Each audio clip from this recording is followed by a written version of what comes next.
Hoje é 15 de fevereiro de 2019.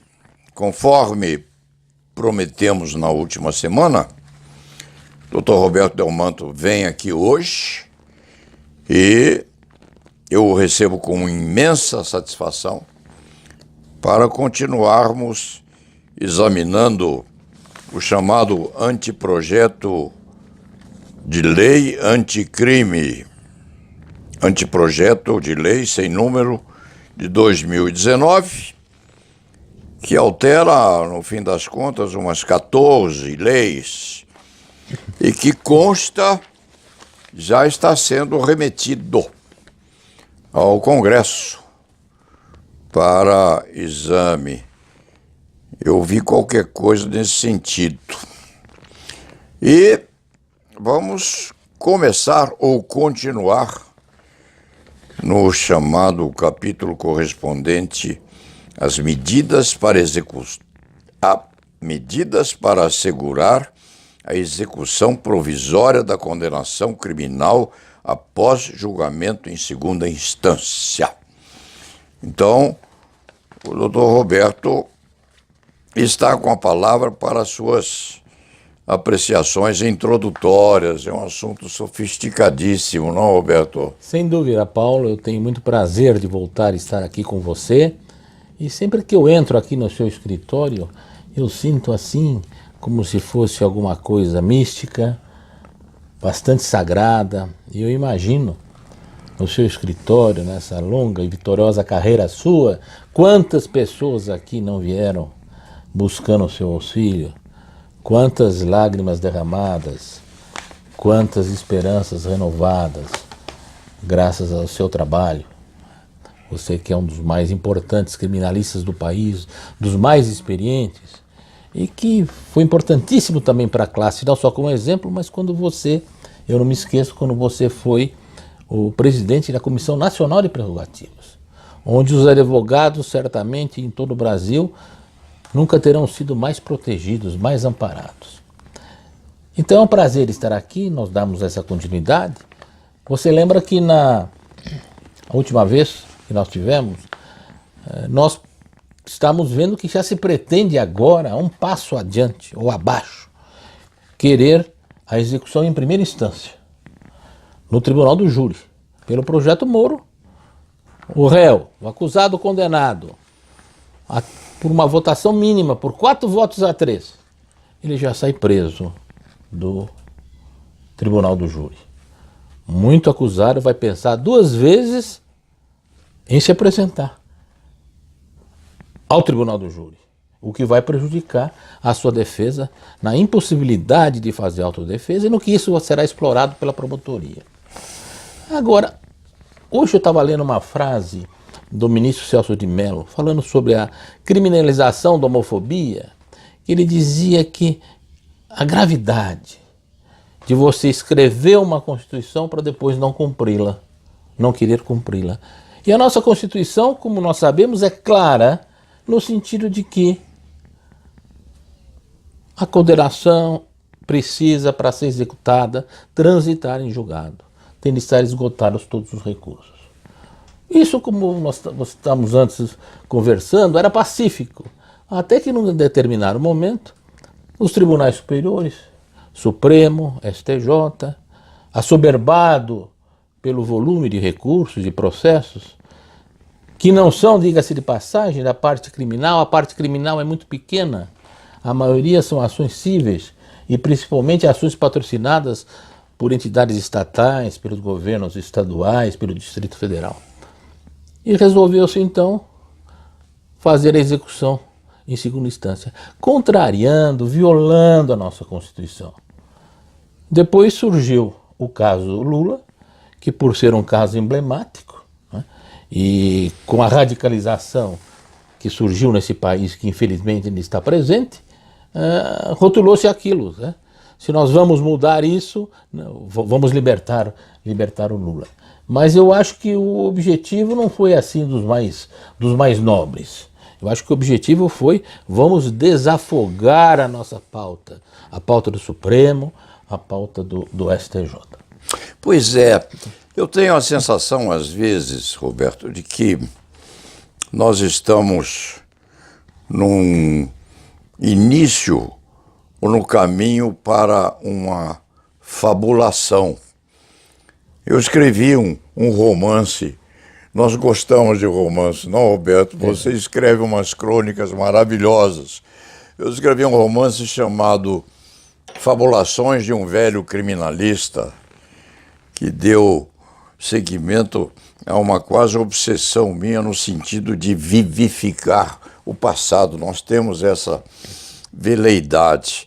E quando eu pensei naquele termo, naquela expressão, fabulações, eu estiquei aquela consequência para a nossa justiça.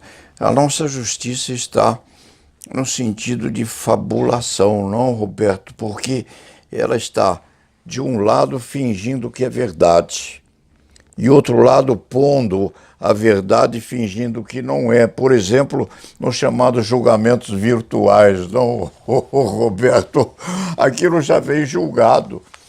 E nos consultam se nós fazemos questão de fazer o julgamento real, quando todos eles já estão de acordo com a decisão já posta anteriormente nos respectivos computadores. Isso é uma coisa muito esquisita, completando o que você começou a dizer agora há pouco. Exatamente. Pelo que eu sei, hoje em dia, na maioria das causas, ou em grande parte das causas, o relator prepara o seu voto, coloca no computador, e os colegas têm um prazo para se quererem divergirem. Se silenciarem, significa que estão acompanhando o voto do relator. Tudo isso tem muito pouco a ver, com devido respeito, à justiça que nós sempre almejamos, que nós queremos, né? Com a segurança jurídica. Né? E quando se trata da parte criminal, mais importante ainda, porque se trata da liberdade, né? Esse nosso bem maior. Pois é, e nós colocamos a nossa beca velha, já amassada, sofrida, não, Roberto? As nossas becas que às vezes foram do genitor. Você usa a beca do velho Dante Delmanto, que eu tenho certeza ainda. Já usei. Hein? Já usei. Já usou, não é? Já me benzi com ela, agora uso uma mais leve, porque as antigas eram pois lindíssimas, a beca mas eram muito pesadas. Né? Eram pesadas, mas você usou beca de seu pai. Eu tenho ainda aqui uma beca de um professor, um velho professor da Universidade de São Paulo, da Faculdade de Direito, que eu achei a beca há uns 40 anos num armário da Ordem, quando a Ordem se mudou, e tinha aqui o nome do professor. Então, não havia e-mail naquele tempo, mandei uma carta ao filho do velho professor, disse, por favor, eu estou com a beca do seu pai, eu estou pronto a devolvê-la. E o jovem não achou necessário vir buscá-la, então eu me apropriei da beca do catedrático, eu fico importante lá dentro, eu me sinto com a alma do velho professor. Mas, pensando bem, só para completar o raciocínio e deixar a você o tempo que você quiser, porque você é quem é o falador, eu só sou o escutador. Imagina.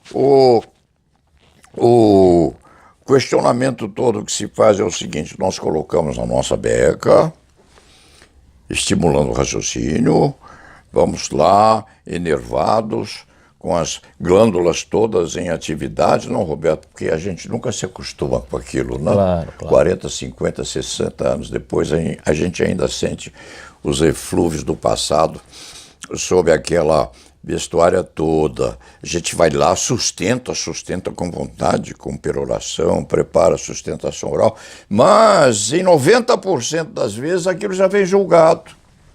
É verdade, é verdade. É uma fabulação, É verdade.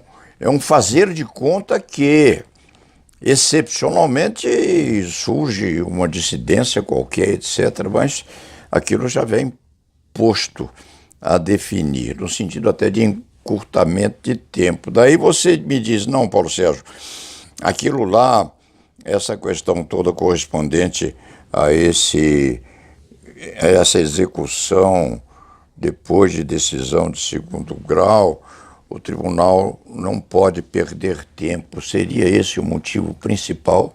Eu acho que seria diminuir o volume de trabalho, né?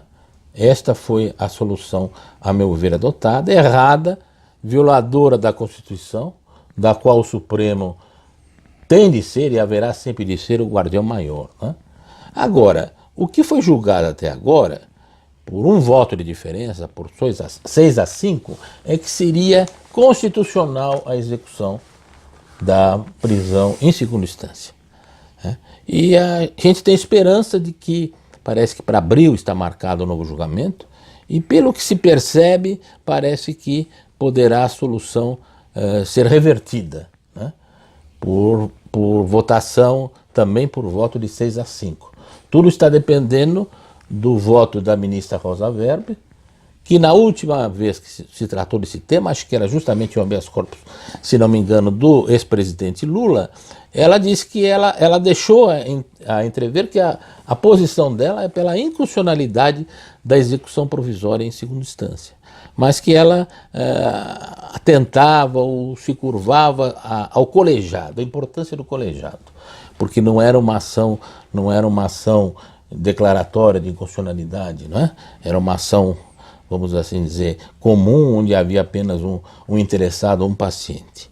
Agora, se você me permite, Paulo, o projeto Muro, né, procura se antecipar a essa decisão, né, e no artigo 617-A do Código de Processo Penal, ela acrescenta esse artigo 617 para dizer: ao proferir acordo condenatório, o tribunal determinará a execução provisória das penas privativas de liberdade, restritivas de direito ou pecuniárias, sem prejuízo do conhecimento e dos recursos que vierem a ser interpostos. Então, agora virou, a tentativa é de virar lei ordinária, né? Não uma emenda constitucional também não seria, na meu ver, suficiente, porque a presunção de inocência ou desconsideração prévia da culpabilidade, como preferem outros, é, como nós sabemos, uma cláusula pétrea, que só poderia, em tese, ser mudada, revogada por uma outra Constituição. Então ele procura agora trazer essa interpretação do Supremo Tribunal Federal, que eu espero seja provisória, ele procura trazer para a legislação do Código de Processo Penal. E diz o parágrafo 1º, o tribunal poderá, o próprio tribunal que condenou ou que confirmou a condenação, poderá excepcionalmente deixar de autorizar a execução provisória das penas se houver uma questão constitucional legal relevante, cuja resolução possa plausivelmente levar à revisão da condenação. Isto é uma coisa irônica, despropositada, quer dizer, o próprio tribunal que condena ou que confirma uma condenação de primeira instância, ele, se ele entender que há uma questão constitucional ou legal relevante, cuja resolução possa plausivelmente levar à revisão da condenação, ele pode suspender a execução. São palavras totalmente de cunho subjetivo, não é? Essa questão constitucional já existe. Não é? É a cláusula pétrea. Exatamente. Que afirma que a prisão só se executa após o trânsito em julgado, não é isto? É. E o que é questão constitucional ou legal relevante? Não é? Quer dizer, o próprio tribunal, ao condenar, já entendeu que não havia essa questão legal, ou passou por cima dela. E agora ele, excepcionalmente, ele pode suspender a execução. E diz o parágrafo 2º, caberá ao relator comunicar o resultado ao juiz competente, sempre que possível, de forma eletrônica, com cópia do voto e expressa menção da pena aplicada. Na verdade, o que tem de se comunicar é o acórdão, não o voto. E quem deve comunicar não é o relator, é o presidente da Câmara ou da turma julgadora. Mas continuando, Paulo, ele modifica também o artigo 637 do Código de Processo Penal para dizer, para reafirmar, o recurso ordinário e o recurso especial contra acordo condenatório não terão efeito suspensivo. Quer dizer, reforça essa violação à Constituição. E no parágrafo 1º desse artigo 637, excepcionalmente, volto a repetir aqui, poderão o STF, o STJ, atribuir efeito suspensivo quando verificado cumulativamente quer dizer, integralmente. Primeiro, que não tem propósito meramente protelatório. Levanta a questão de direito federal ou constitucional relevante, com repercussão geral. Então, que pode resultar em absolvição, anulação, substituição da pena privativa por restritiva de direitos ou alteração do regime de pena. Então, o relator já vai prejulgar o feito, dizendo, olha, isso é protelatório ou não é protelatório. A questão de direito federal constitucional com repercussão geral, nós sabemos que é uma das exigências hoje do recurso ordinário, está bem explicitado.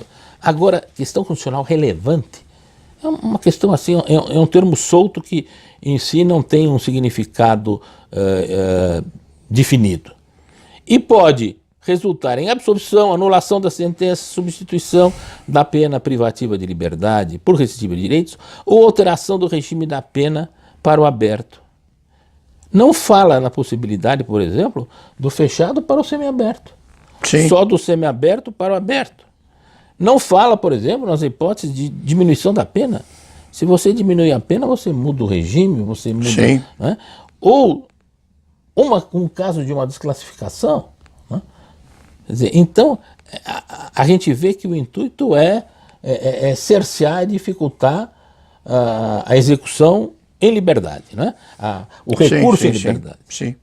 E mais ainda, se me permite, no parágrafo 2º, o pedido de efeito suspensivo pode ser feito no recurso, quer dizer, então o recurso já está em andamento, já houve contrarrazões, ou em petição separada dirigida ao relator, contendo cópias do acordo, então o acordo já foi publicado, do recurso, das razões, das contrarrazões, quer dizer, a parte contrária já contrarrazoou.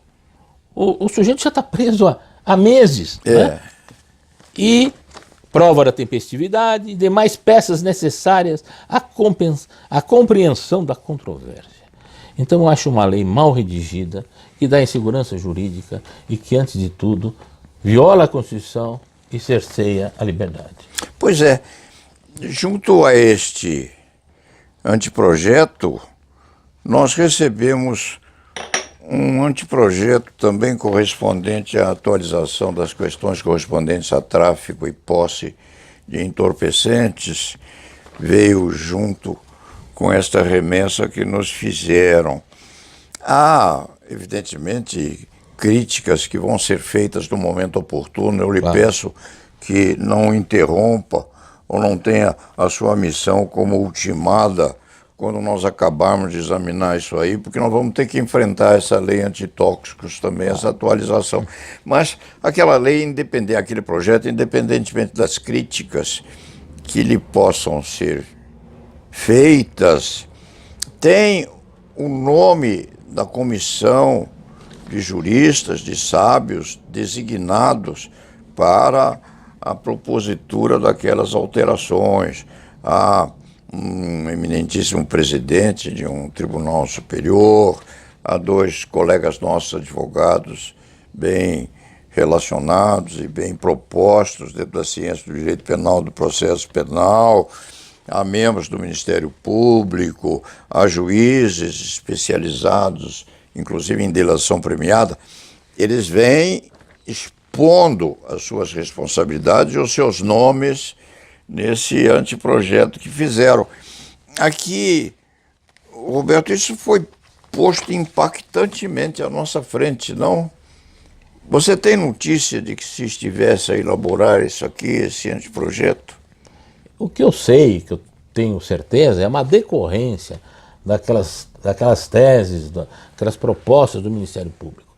Isso foi elaborado pelo ministro da Justiça, pela sua equipe, e com apoio de promotores em que ele confiava, promotores idôneos, mais rigorosos, sempre com esse viés punitivo da pena de prisão, no regime fechado, como solução para os nossos males. Agora, como eu disse naquela outra vez, e eu acho que você concorda comigo, os advogados não foram consultados. Sim. Eu espero que agora a Ordem dos Advogados, não só pela sua Comissão Nacional, que parece que já nomeou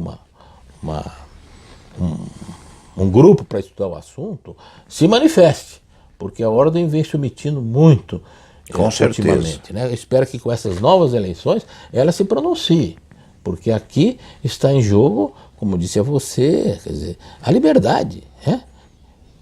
A liberdade, ao lado da saúde, da honra, são talvez os três, depois da própria vida, os três bens maiores do ser humano. Nós não podemos brincar com isso.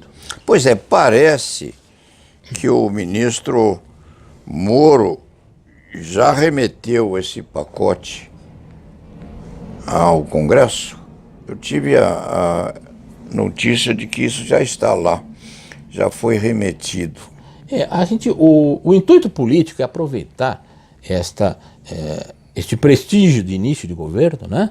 A eleição do Bolsonaro, apesar do país estar dividido, ele foi eleito com cerca de 55 milhões de votos. O certo seria que essas leis fossem leis em separado, o que a Câmara poderá vir a fazer, Sim. eu acho, né? Porque não se pode tratar tudo isto, né? Como diz, um pacote que na verdade é um pacotão. Mas politicamente, estrategicamente, achou-se que, quem sabe, passa mais facilmente tudo. Sim, sim, né? sim. Então, caberá a nós, advogados, oferecer a primeira barricada de resistência. Não com esse aspecto destrutivo, né? Ser contra tudo, mas pontualmente. Porque essa questão da prisão em segunda instância, que por enquanto é uma interpretação constitucional que poderá ser revista, e é uma questão de fundo constitucional, basicamente constitucional, uma cláusula pétrea, tenta-se agora modificá-la através de lei. E se você me permite, continuam as modificações. O artigo 283 do CPP é dado uma nova redação. Ninguém poderá ser preso senão em flagrante delito ou por ordem escrita e fundamentada da autoridade competente, são os casos de prisão provisória, de prisão temporária, prisão preventiva, as duas compõem a prisão provisória, em decorrência de prisão cautelar, que é justamente a prisão provisória, ou em virtude de condenação criminal transitada em julgado ou exarada por órgão colegiado. Aqui mudou-se a redação. Sim. Essa invenção de órgão colegiado foi naquela lei da ficha limpa, né? Sim, sim, sim. Tem mais de um juiz, desembargador, é órgão colegiado. Mas, na verdade, é a mesma coisa. É uma decisão não transitada em julgado. E o artigo 133, já iniciada a execução provisória ou definitiva, já a avaliação dos bens, a venda e leilão, com perdimento já dos bens decretados. E modifica também a LEP, a Lei de Execução Penal, para dizer no artigo 105, transitando em julgado a sentença que aplicar pena privativa de liberdade, ou determinada a execução provisória em segunda instância, se o réu estiver ou vier a ser preso, o juiz ordenará a expedição de guia de recolhimento para execução. Independentemente de um eventual juízo revisório. Exatamente. Já não tem,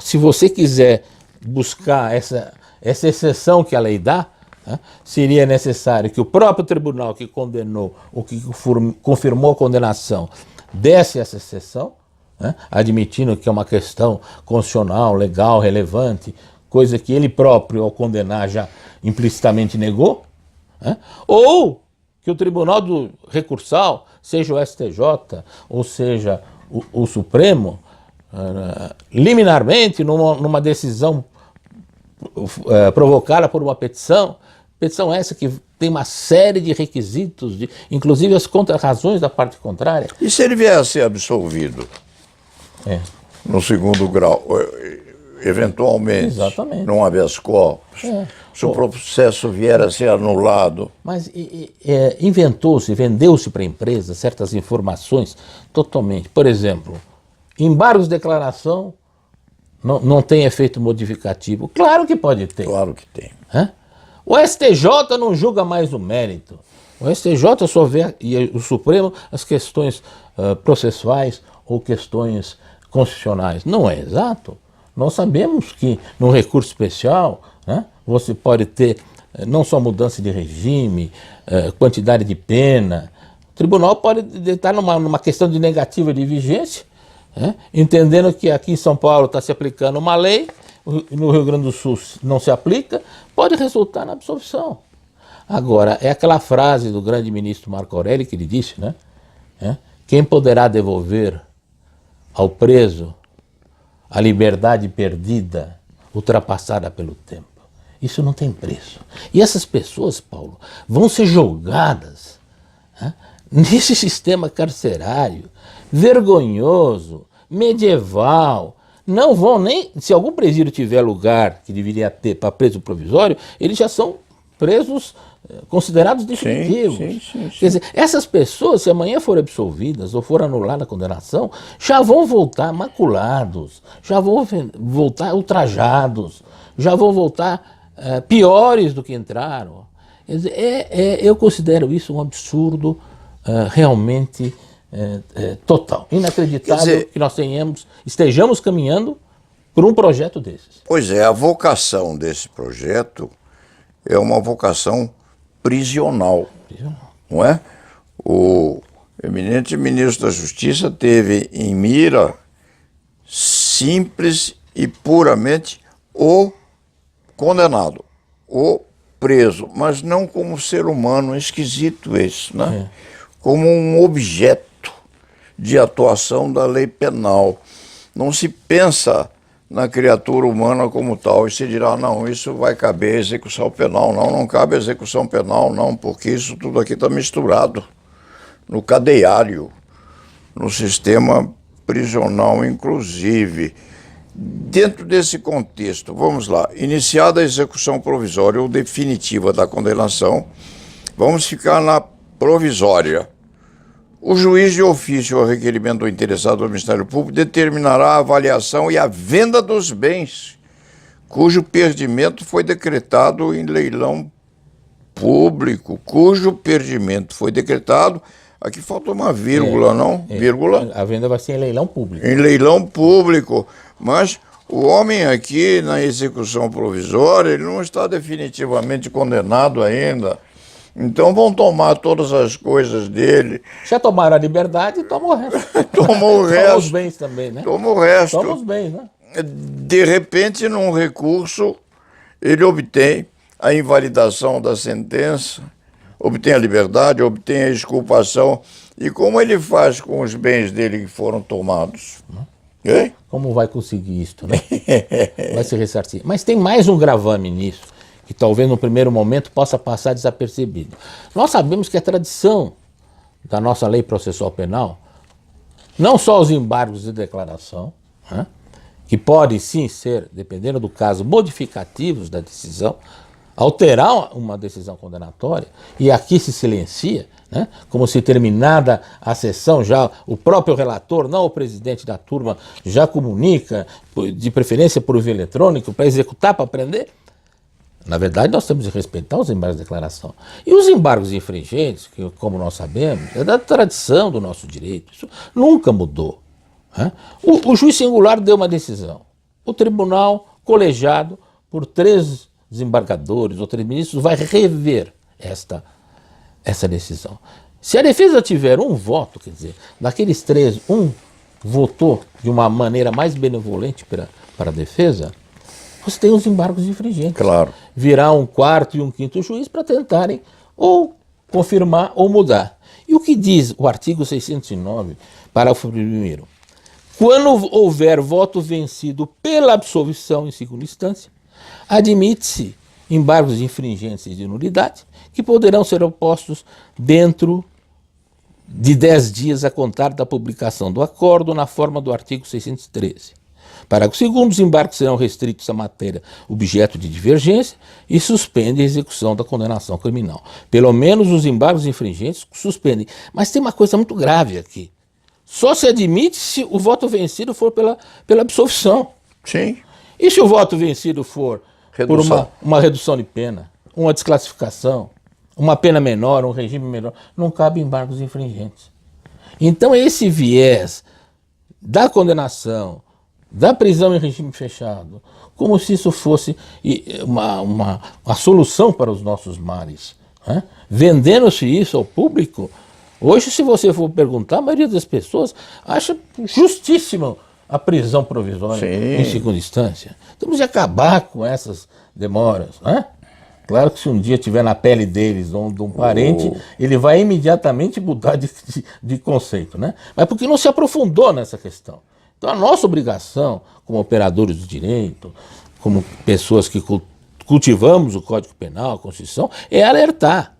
Quer dizer, eu volto a repetir, se esse projeto for aprovado como está, vai ser, na verdade, um tiro no pé. Eu vejo que vai agravar a criminalidade pelo contágio desses presos provisórios. Diz que depois que houve essa decisão do Supremo, aqui em São Paulo foram expedidos milhares de mandados de prisão de execução provisória. Pessoas que já são jogadas nessa promiscuidade, que se saírem um dia vão sair ultrajados, contaminados. Eu me recordei, Paulo, uma vez visitando uma pequena cidade do interior da França, eu via uma antiga solitária.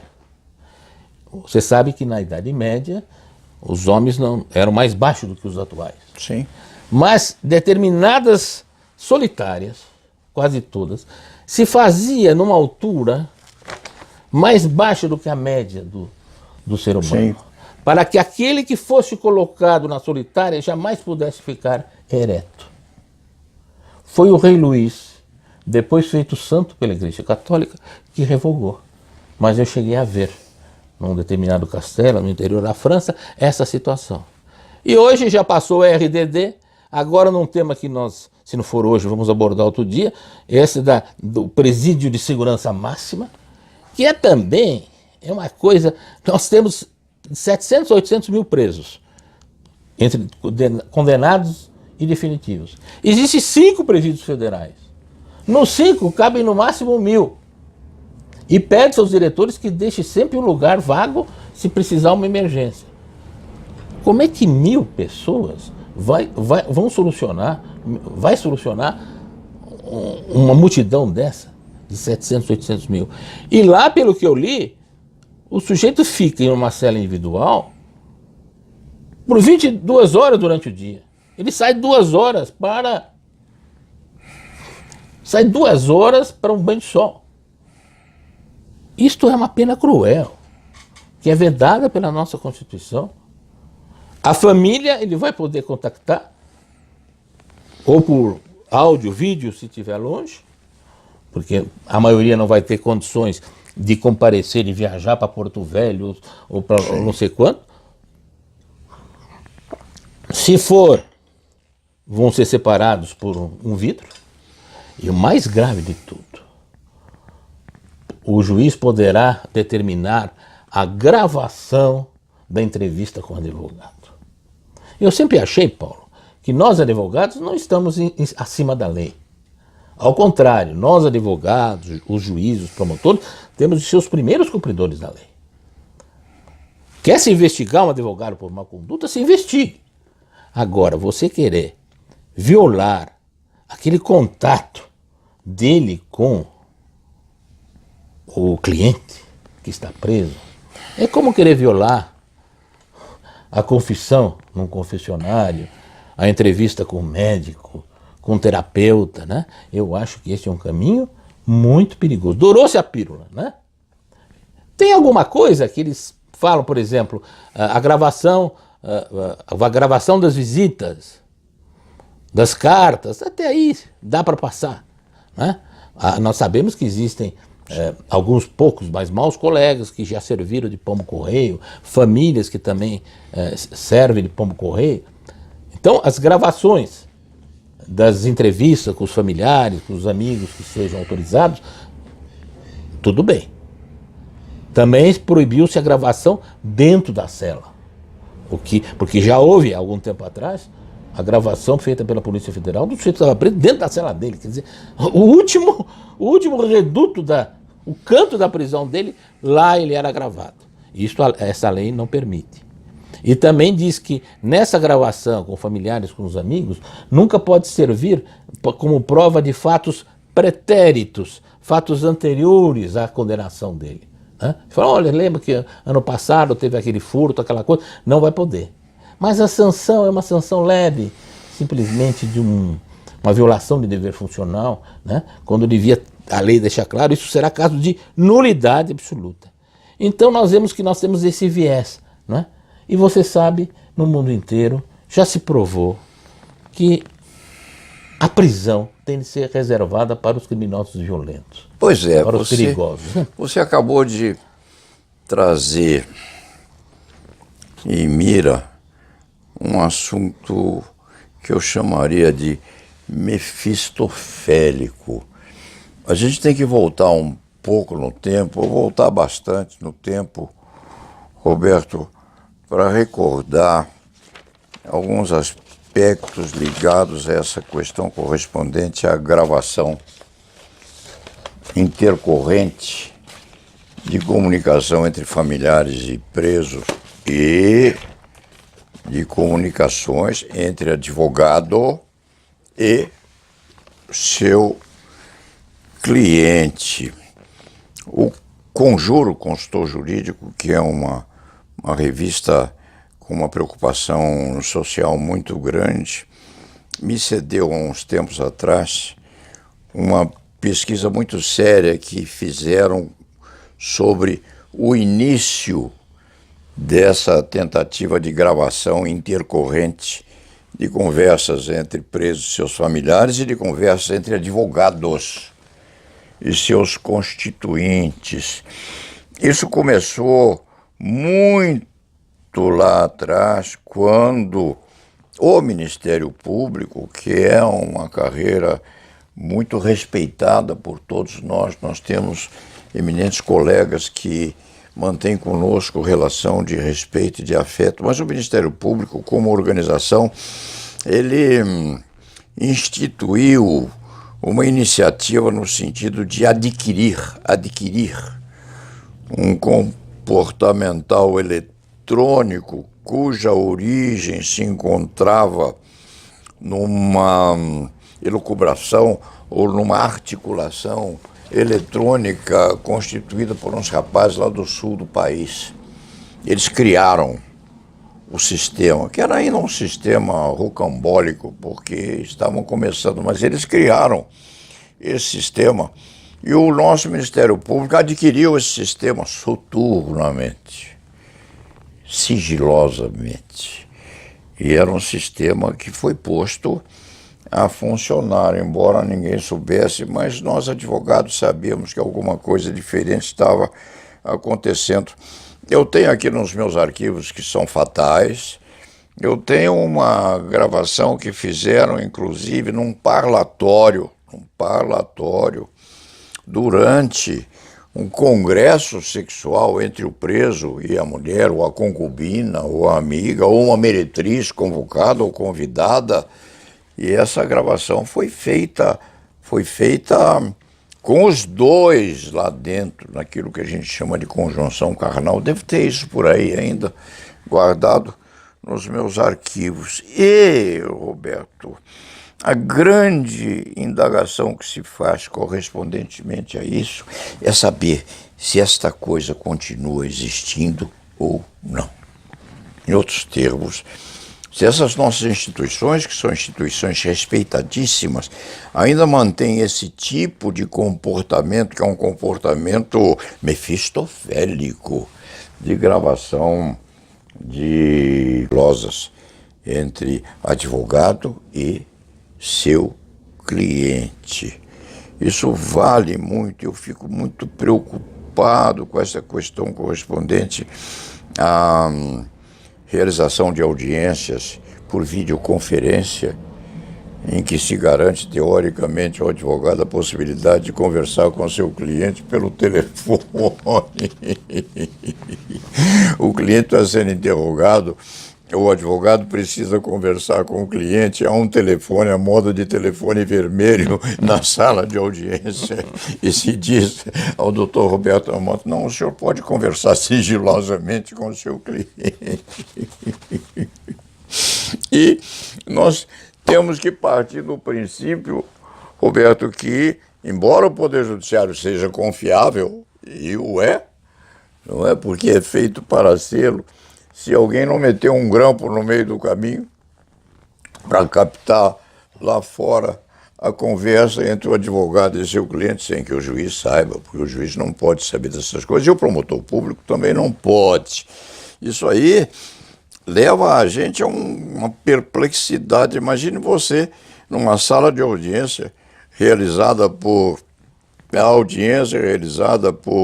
divisionário eletrônico, etc., você com o telefone para conversar com o seu constituinte que está num outro lugar sobre uma premissa que é uma premissa em segredo, não é? E você vai conversar no canto com ele, todo mundo vai esperar que você converse com ele e alguém mete um grampinho lá no meio do caminho, não é? E detém um segredo que não vai confessar nunca, não vai admitir nunca que captou aquela conversa. Não é? Embora se admita isso por aí, acho que eu vi isso no projeto. Você veja, Paulo, que é claro que o mundo de hoje vive esse dilema, né? Até onde vai a segurança de um país, né? Com terrorismo, criminalidade organizada, e até onde vai a nossa privacidade, né? Mas eu acho que isso daí tem de ter limites. Como eu disse a você, o advogado pode ser investigado, se houver elementos, deve ser investigado, mas este contato dele com o cliente tem de ser sagrado. Se depois pegarem ele passando por um terceiro uma mensagem que ele recebeu do cliente na cadeia, ele que seja punido, né? Nós queremos aqui que os advogados sejam os primeiros a cumprir a lei, assim como promotores com o juiz. Nós temos de dar o exemplo. Agora, é como eu digo a você, violar isso, porque os meios eletrônicos hoje, inclusive previstos em lei, é violação ambiental. Nós estamos conversando aqui, coloco uma viatura aqui na rua Parelharo, gravo o que nós estamos falando aqui. Com certeza. Com precisão tão boa ou melhor, né?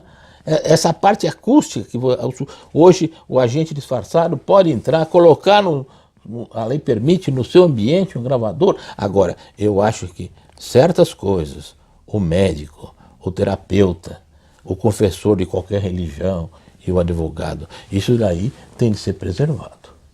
Mas a lei é perigosa, Paulo. Então você veja... Há alguma capacitação aí dentro do projeto, não? Eu me lembro que... Você vai entrar na questão que altera o regime jurídico dos presídios federais. Este é um tema que está aqui também objeto da regime de prisão. Nós temos isso daqui em vários dispositivos, né? Inclusive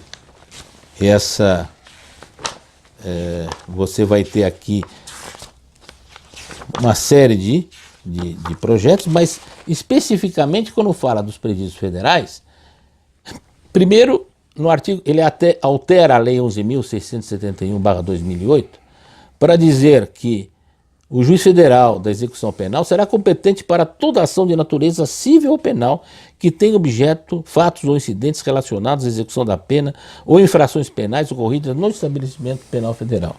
Quer dizer, o juiz da execução não é mais só criminal. O que ocorrer lá dentro um dano, um furto, o desaparecimento de uma mercadoria, de um bem além da parte criminal, ele cuida da parte civil. Mas artigo 3º, vão ser incluídos naquela segurança máxima os presos cuja medida se justifique no interesse da segurança pública, que é um termo vago, né? Nós vimos agora essa transferência de mais de 20 pseudo-líderes ou líderes de organizações criminosas ou do próprio preso condenado ou provisório. No atendimento de interesse da segurança pública, não fala mais no interesse do réu preso, será em regime de segurança máxima, cela individual, visita do cônjuge, companheira, parentes e amigos em dias determinados, por meio virtual ou parlatório, máximo de 2 pessoas por vez, além de eventuais crianças, separados por vidro, e comunicação por meio de interfone, com filmagem e gravações. Vamos aí relevar, em certo sentido, isto. Banho de sol de até 2 horas diárias.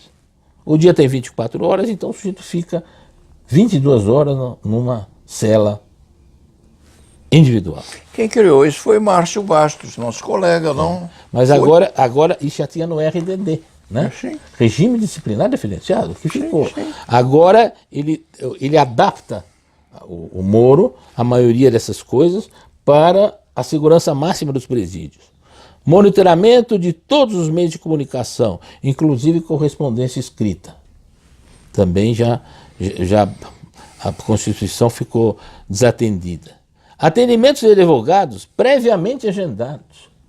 O Estatuto da Ordem nos permite que nós, a uma emergência, nós vamos lá e temos de poder entrar. Aqui precisa ser agendado mediante requerimento escrito oral à direção do estabelecimento. Monitoramento de áudio e vídeo no parlatório e áreas comuns para fins de preservação da ordem interna e da segurança pública. Parlatório, No parlatório. conversa com o advogado? O Conversa com o Advogado, eles fazem aqui. As gravações de atendimento de advogados só poderão ser autorizadas por decisão judicial fundamental. Ah, mas eles gravam. Gravam se o juiz autorizar. Mas não importa para mim. Quer dizer, as conversas com parentes, tudo isso está gravado. Agora, o advogado, se houver uma determinação judicial, E se não houver e fizerem? eu acho que é uma violação, é um crime. Mas deu-se esse respaldo. Mas como é que o juiz... Como é que o juiz vai autorizar que uma entrevista do advogado com o seu cliente seja gravada? Isso é um absurdo. Né? Quiseram tirar a responsabilidade das costas do diretor e se escudar na palavra do juiz. Pois é, Mas como é que o juiz pode permitir isso? eu estive excepcionalmente um dia desse, porque eu hoje em dia vou muito pouco a presídios ou a essas instituições de prisões temporárias, meio macambuzas. Eu vou muito pouco, mas há uns 3, 4 meses atrás precisei ir visitar cliente recolhido num local desses aí. Então, puseram-me sentado num banco comprido de concreto, havia um vidro a separar advogado e paciente ou cliente. O cliente chegou, sentou do lado de lá, com aquilo envidraçado, e como se ia conversar com o preso pelo telefone. Telefone de cá, telefone de lá. Em sã consciência, Roberto, eu não pude trocar com o cliente qualquer comunicação que fosse mais sutil ou mais sigilosa correspondente ao caso que ele tinha, porque há pormenores que morrem dentro da cabeça da gente, não, Roberto? Claro. E você vai pegar um telefone chechelento a conversar com o cliente do lado de lá sobre aquilo que, por exemplo, ele vai dizer ao juiz no interrogatório, com qual certeza, com qual convicção de que a sua conversa com o cliente tem o segredo preservado. E eu não acredito nisso. A lei não fala, devia ser terminantemente proibida qualquer possibilidade de escutar essa ligação, né? Essa comunicação no parlatório, separado por um vidro do advogado, devia ser uma linha absolutamente exclusiva. Que a lei fala aqui, o juiz poderá, numa decisão fundamentada, não sei qual seria o fundamento, autorizar a gravação. Quer dizer, o advogado está conversando com o cliente e essa conversa está sendo gravada com uma autorização judicial. Mas não se fala, passa por cima da escuta. Não precisa nem estar gravada, nem autorização. A garantia que nós temos, que você ficou preocupado com razão, de que você não estava sendo escutado. Isso tem a ver com a ampla defesa, que é outra cláusula pétrea. O pior dos delinquentes, o pior bandido, dele até o cidadão injustamente acusado, todos têm direito à ampla defesa. Está na Constituição do Brasil e de qualquer nação democrática que se preze. Onde está a garantia, né, da inviolabilidade do advogado, que também é previsto Né? O advogado é inviolável, né, por seus atos. Pois é. Um dos atos é conversar com o cliente, orientar o cliente. Como já se disse que o advogado muitas vezes é o primeiro juiz da causa. Ele que vai conciliar o cliente o que pode e o que não pode fazer. Pois é, Como é que deve conduzir? esse diria o seguinte, bem, mas como esta prova é ilícita, ou seja, como a conversa entre o advogado e o cliente é cercada por respeito ao sigilo profissional, essa prova não pode ser usada. Sim, essa prova pode ter a utilização formalmente proibida, mas se quando ela for gravada a sorrelfa, embora não podendo ser usada formalmente, ela pode ser usada sutilmente à margem, inclusive para violar questões que são absolutamente privadas, praticadas até pelo cliente. Pode ser que ele até chegue a confessar alguma coisa para o advogado, não é? Você não pode usar aquela prova, sim.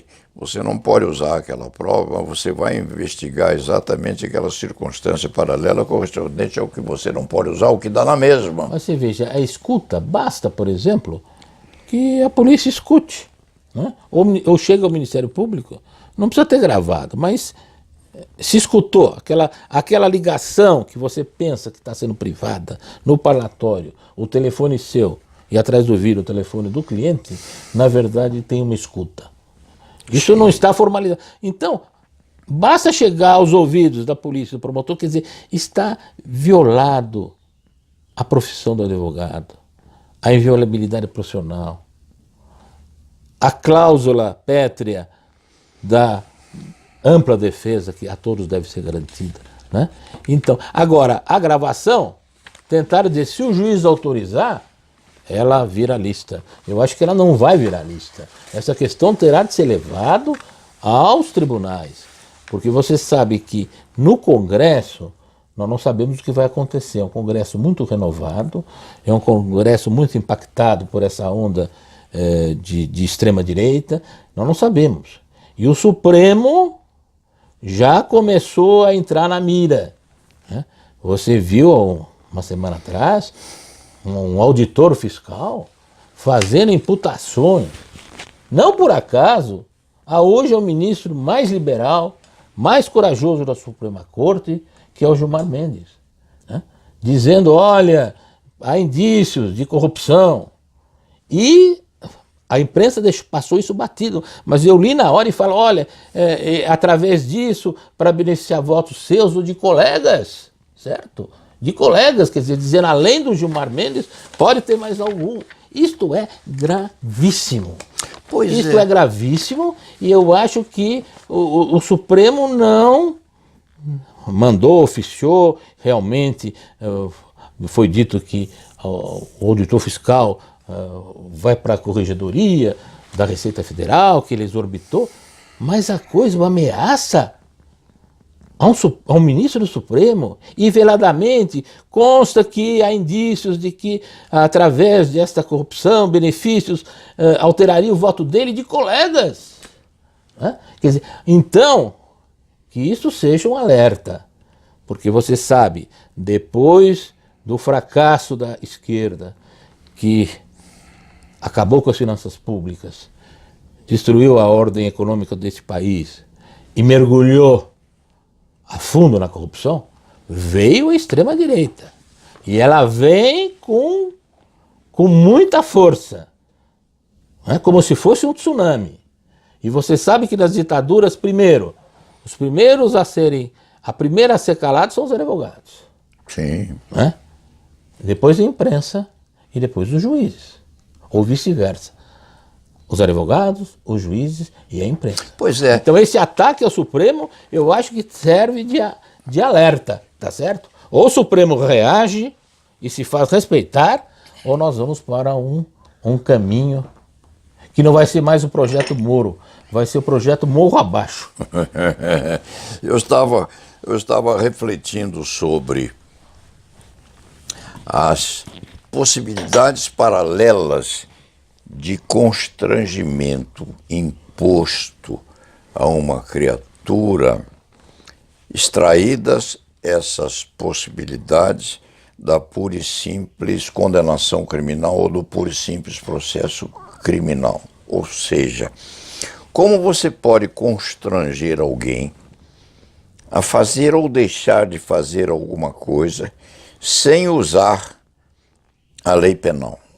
Supondo-se que você seja um agente público, um investigador, um detentor de poderes destinados à investigação e queira, por hipótese, constranger alguém a fazer aquilo que esse alguém não quer fazer, mas não quer processá-lo criminalmente.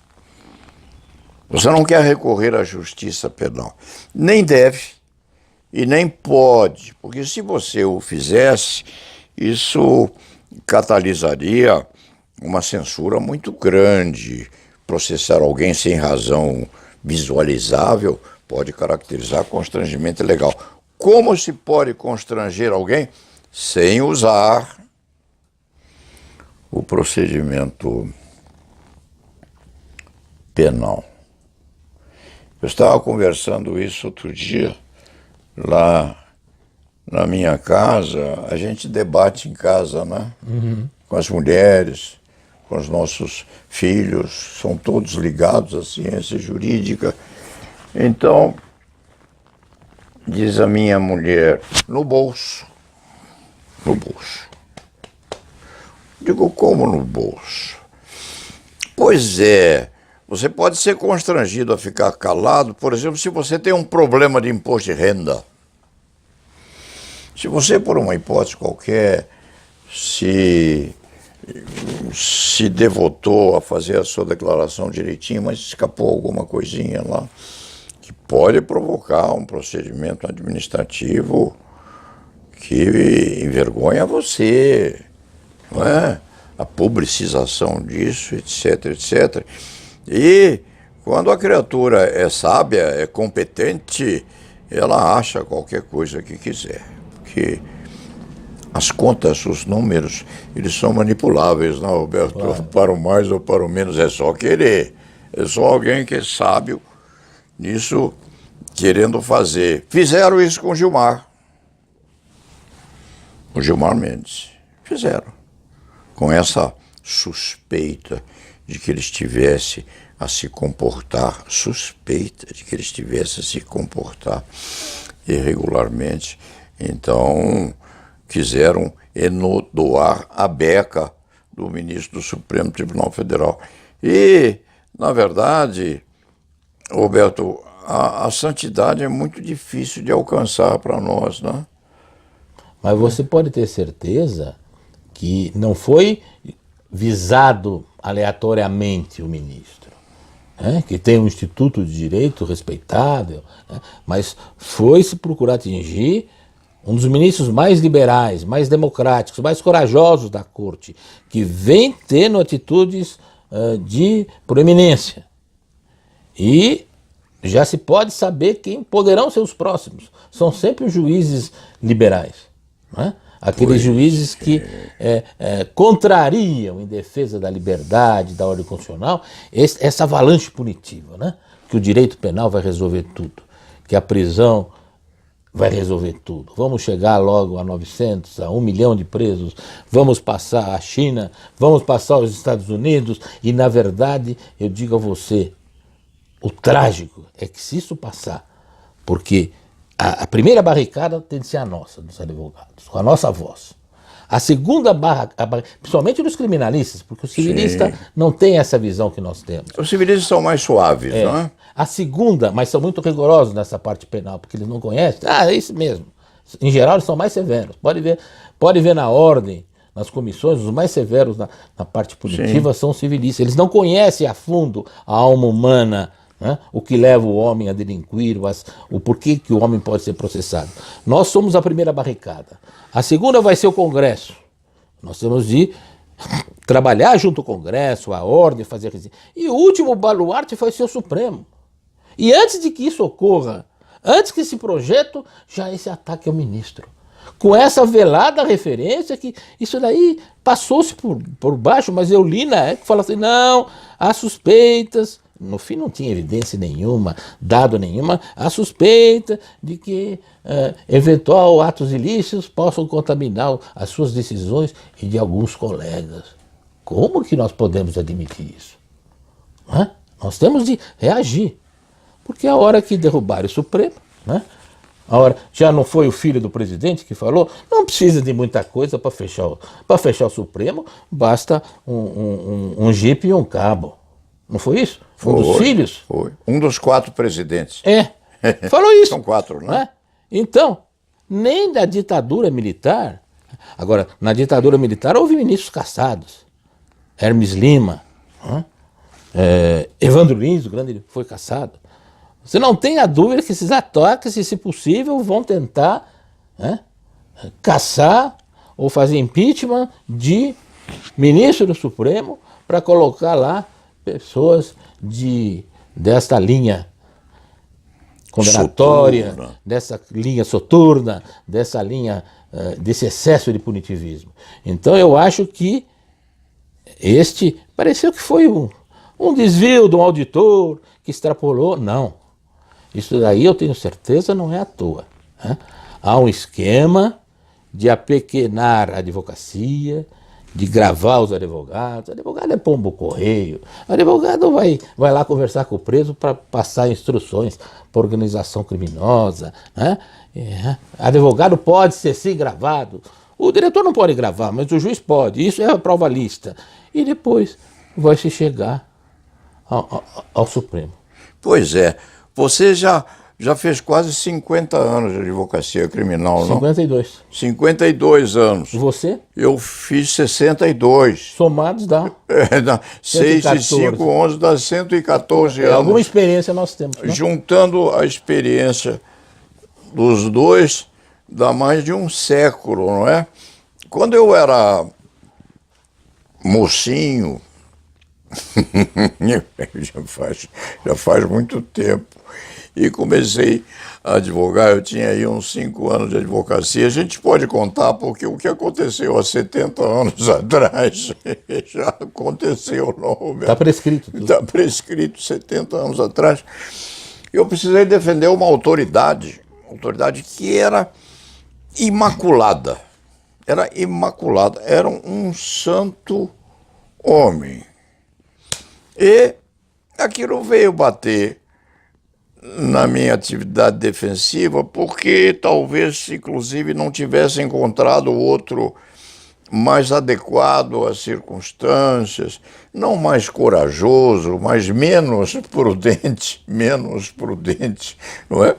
O jovem tem uma certa menor dose de prudência, ele se entusiasma, não? Até hoje nós fazemos isso às vezes, não, Roberto, mas com menos frequência. Então eu precisei defender essa criatura que era absolutamente santificada, que tinha uma fraqueza.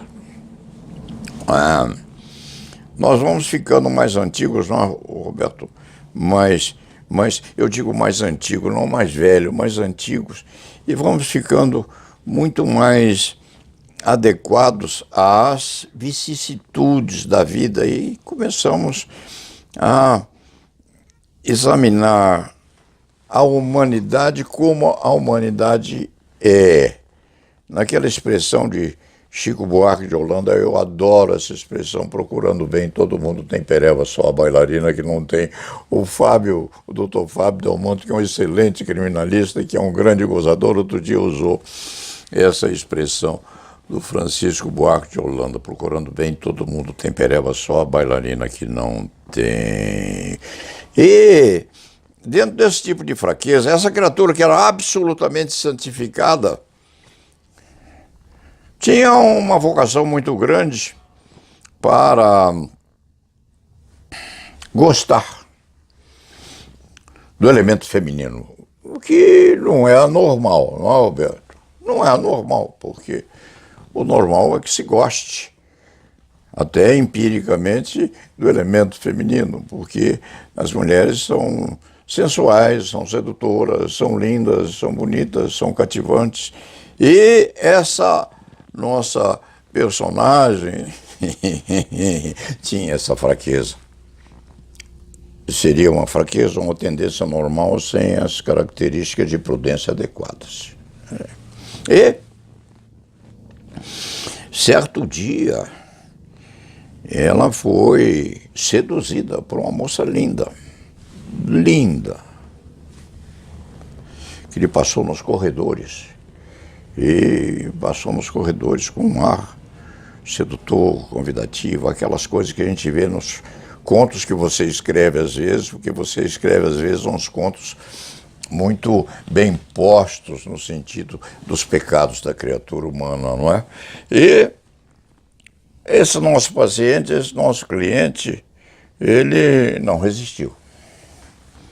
Não resistiu e foi seduzido pela moça. E foi parar num motel com a moça.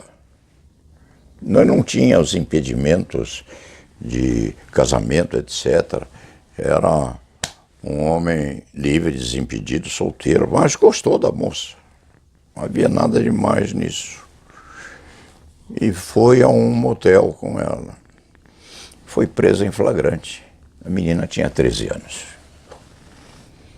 Foi uma coisa horrível na vida do Acredito, né? nosso cidadão. Acredito, né? Não é? Agora você veja, Paulo, eu queria só voltar àquele tema.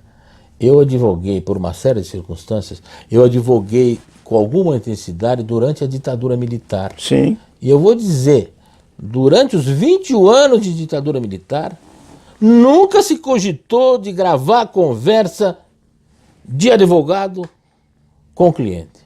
Podia ser um subversivo. Nós éramos respeitados. Não era. Aonde é que nós vamos agora? Onde é que nós vamos chegar? Não é? Nós sabemos que a causa da criminalidade de rua é uma causa eminentemente social, desse desequilíbrio gigantesco que o país tem e mantém, um dos países mais desiguais do mundo. E que a criminalidade de colarinho é algo uma deformação de criação, de formação na própria casa, de educação, é algo assim psiquiátrico, né? O sujeito quer mais, ele nem sabe por que ele quer mais, essa ambição desmedida. Então, nós temos de estar atentos, né? Como é que nós vamos punir a criminalidade de colarinho branco, que eu acho que tem de ser no bolso, Sim. né? No bolso, e como é que nós vamos tratar com essa criminalidade, o pequeno traficante, a pequena mula que faz um tráfico, o pequeno furtador, né? O próprio assalto sem uma arma. Nós temos de ampliar, ter a coragem de ampliar as penas substitutivas à prisão. A prisão é terrível. No mundo inteiro a prisão é reservada para os criminosos violentos, reincidentes, perigosos, aparentemente irrecuperáveis. E aqui no Brasil, com esse projeto Moro, nós vamos ao contrário. Aqui tem 5 presídios federais, cabe no máximo 1.000 pessoas. No país tem entre 700 e 800 mil presos, nessas condições desumanas, medievais, caóticas, e vamos abarrotar mais as prisões. Então, eu vejo isso com muita indignação, mas também com muita tristeza. Pois Nós é. estamos indo no caminho errado, na contramão de direção. Pois é, supondo-se que, de fato, esse pacotão haja sido remetido ao Congresso, você suspeita de que isso vai ser levado a toque de caixa?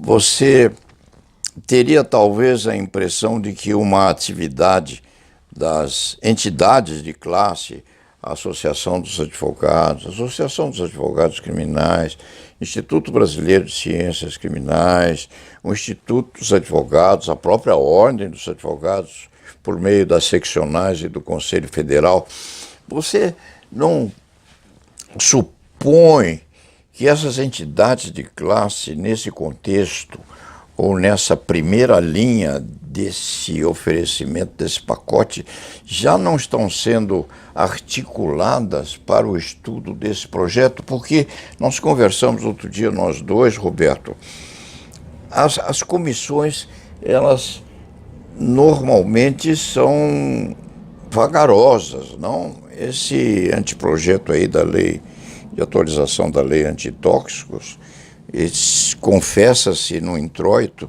de que isso vem sendo estudado há 6 meses. Há 6 meses. Então, você acha que as nossas entidades de classe, a ordem e suas congêneres, já estão sendo articuladas para fazer aquilo que nós dois estamos fazendo com um pouco de solilóquio, nós dois, né?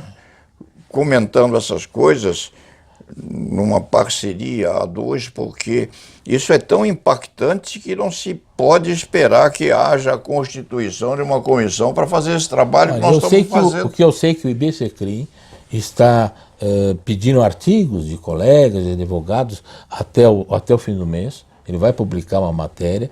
Sei que a ordem criou a Ordem Nacional, uma comissão, mas isso tinha que ser tratado como urgência urgentíssima. Sim. Não é? Você sabe que as comissões, né?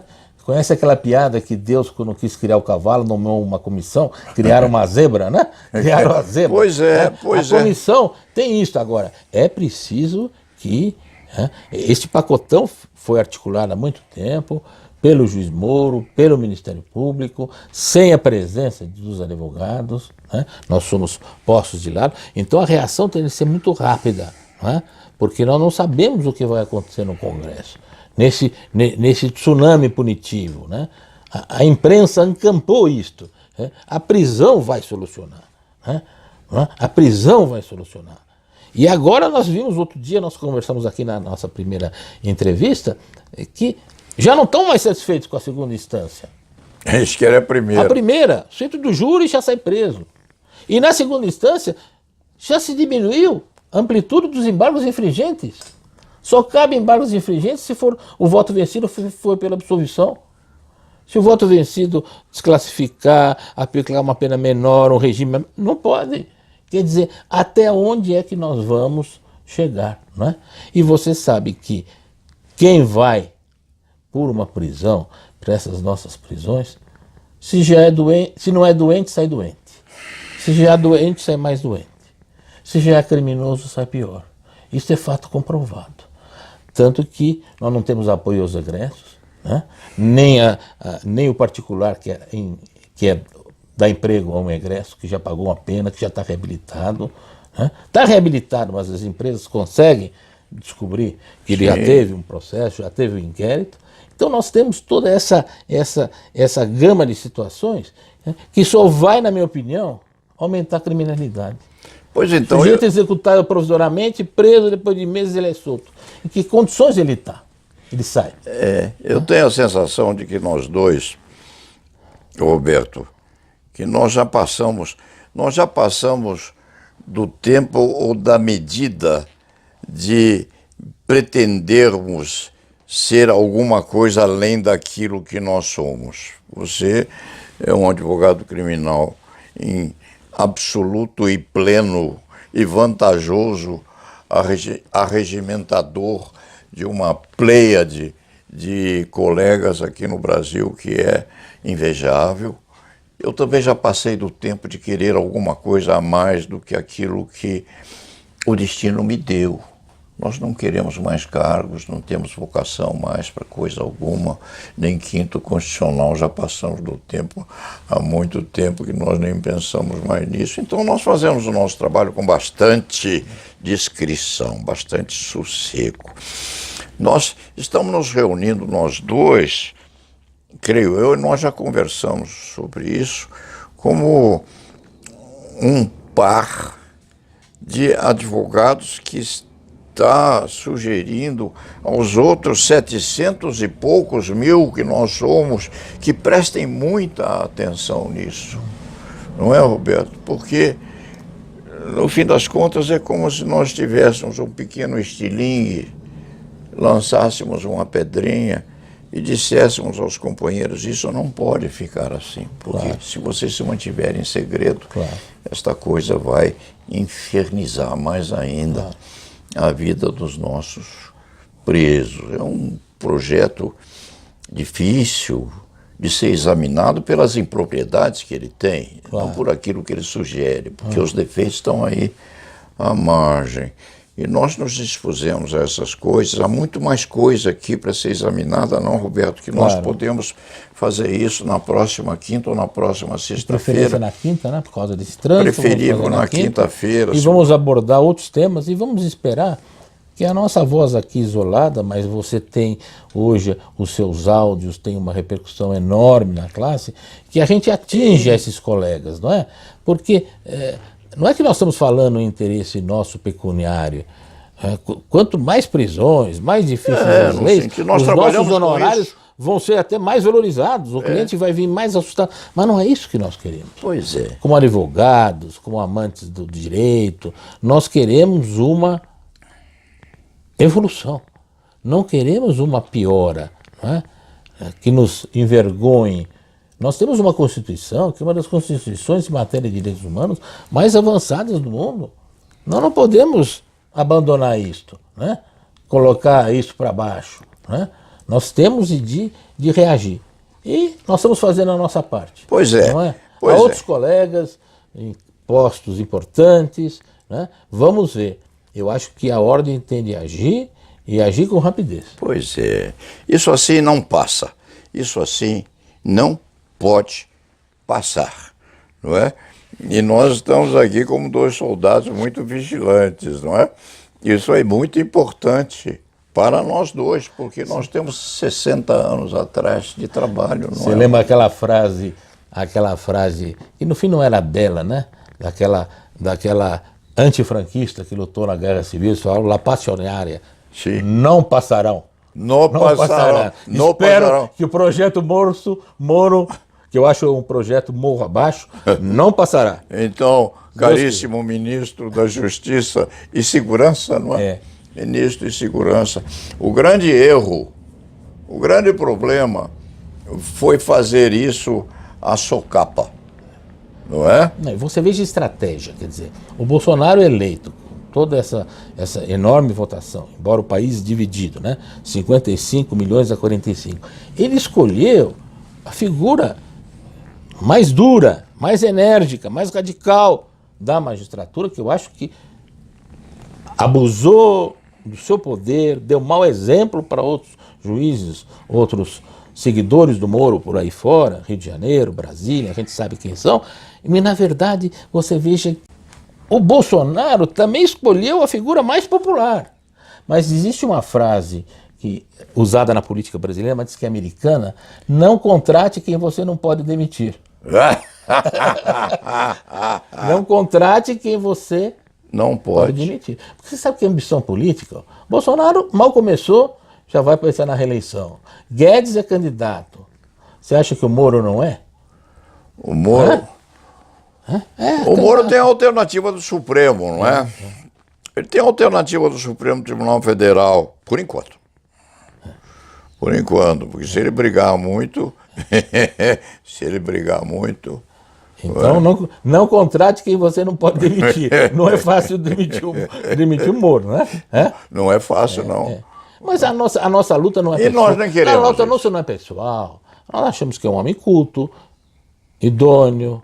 Né? Só que é essa vocação, digamos assim, um misto de promotor e delegado de polícia. Né? Não servia, na minha opinião, com todo respeito, para juiz federal e não serve para ministro da Justiça.